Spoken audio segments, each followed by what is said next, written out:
at ang unipormeng kupas na may bahid ng dahas. Dudublihin ko sahod nyo, wag na kayo lumihis ng landas.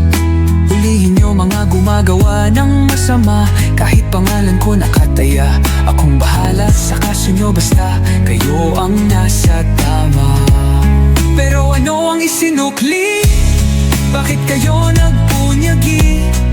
Pinakain nyo sa mga estranghero ang 80 na lolo'y parang may mali. Pagkatapos angat ang inyong moral na dating mabababa. Grabe ang isinukli, parang dumukot ng tae. Tapos nilagay sa kamay, sabay sampal sa kanyang mukha. Mahal ko ang Pilipinas, di ako papaapi.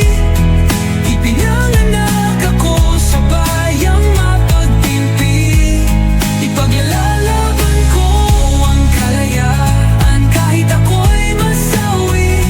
Sisigatin ang araw, muli tayo magsasamang nakangiti.